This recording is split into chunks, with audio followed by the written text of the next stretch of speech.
کیا آپ نے کبھی سوچا ہے ایک ایسا بچہ جو شہر میں پیدا ہو جہاں 5000 خدا پوجے جاتے ہوں، جہاں بادشاہ خود کو رب کہتا ہو اور جہاں سچ بولنے کی سزا موت ہو؟ یہ کہانی ہے خلیل اللہ حضرت ابراہیم علیہ السلام کی۔ زمین پر نمرود جیسا جابر حکمران تھا۔ اس نے خواب دیکھا کہ ایک ستارہ ابھرا جو اس کی سلطنت کے زوال کی نشانی تھا۔ نجومیوں نے کہا ایک بچہ پیدا ہوگا جو تیرے بتوں کو توڑے گا اور تیرے غرور کو بھی۔ حکم جاری ہوا کہ جو بھی بچہ پیدا ہو قتل کر دیا جائے، مگر اللہ کا فیصلہ کچھ اور تھا۔ ایک ماں اپنے نومولود کو بچانے کے لیے پہاڑوں کے درمیان ایک غار میں لے گئی۔ وہاں ایک معصوم بچہ پیدا ہوا۔ کہتے ہیں کہ وہ انگلی منہ میں رکھتے اور اللہ کے حکم سے دودھ جاری ہو جاتا۔ کچھ سال بعد جب وہ واپس شہر آئے تو دیکھا کہ ان کے اپنے والد بت تراش رہے ہیں، پتھر کے ٹکڑے جنہیں لوگ سجدہ کر رہے تھے۔ ایک دن باپ نے کہا کہ ان خداؤں کو بازار میں بیچ آؤ۔ ابراہیم علیہ السلام بازار گئے اور آواز لگائی، ایسے خدا خرید لو جو نہ سن سکتے ہیں، نہ بول سکتے ہیں، نہ فائدہ دے سکتے ہیں، نہ نقصان۔ لوگ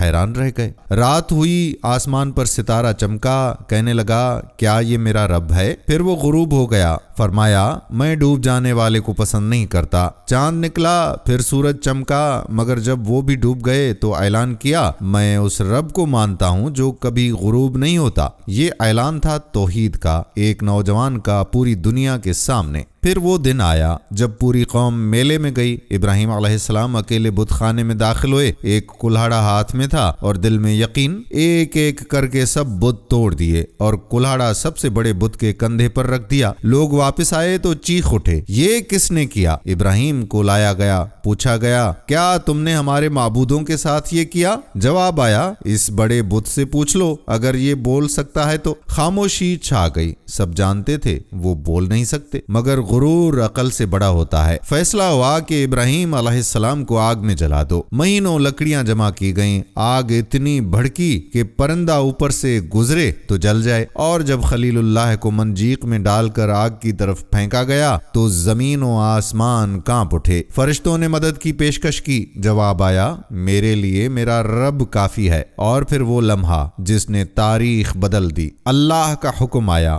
اے آگ ٹھنڈی ہو جا اور سلامتی والی ہو جا ابراہیم پر۔ وہ آگ جو سب کچھ جلا دیتی تھی گلزار بن گئی۔ یہ ہے ابراہیم علیہ السلام کی کہانی۔ ایک نوجوان جس نے سوال کیا، ایک بیٹا جس نے باپ کو بھی حق سنایا، ایک نبی جس نے آگ میں بھی یقین نہیں چھوڑا، اور یہی وجہ ہے کہ انہیں کہا گیا خلیل اللہ۔ سوال یہ ہے کہ اگر ہم اس زمانے میں ہوتے تو آگ سے اس پار کھڑے ہوتے یا ابراہیم علیہ السلام کے ساتھ؟